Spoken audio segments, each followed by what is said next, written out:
Just gonna try another run here. I've been working all day to use these heat dishes, heating up the batteries. Got them shining there at the bike to try and heat up the batteries, and got the motor warmed up a bit, but it's only, according to the software, it's at about 50 degrees Celsius, so that's okay.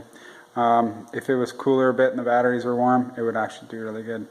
Nonetheless, I cleaned up the roller signal a bit and got everything to read better. Let's give this a try.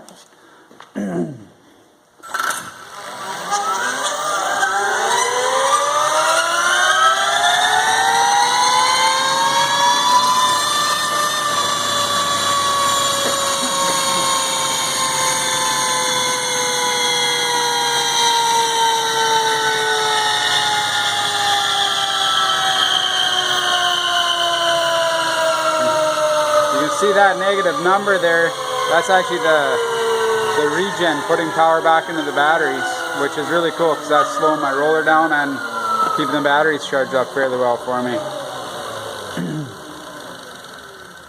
Just below there. Yeah, look at how smooth I got this curve now, like the one line there that used to be really squiggly. I got that pretty damn smooth now. I'm just going to try and change this.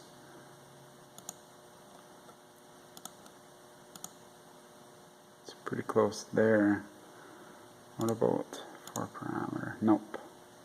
It's always good to check these to get them to fit as possible, as smooth as possible. This one looked to be the best.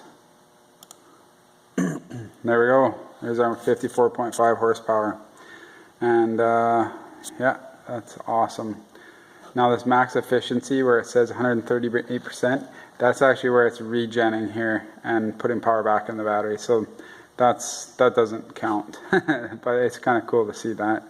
Nonetheless, we can click right here, 54.4 horsepower, and then we'll bring in the baseline run where I started this morning. When you look at, I started at that point with sag. The battery was sagging from fully charged down to 92.4 volts, fully charged around 116, 117 volts, and is sagging now to only 108 with some heat in the batteries, and that's how we're able to make the horsepower at that number.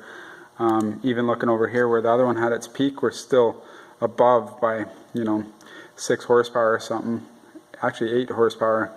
So, and it's sagging a lot less at that very spot. The efficiency's higher, everything's better. Looking at the efficiency, we broke 80% efficient, and that includes like the tire, the wheel, the belt, all that stuff, the motor, the bearings in the motor, the controller, every single bit. Anything that's going to rob from your efficiency, that's included in that number. So yeah, that looks really good. I think I'm basically done.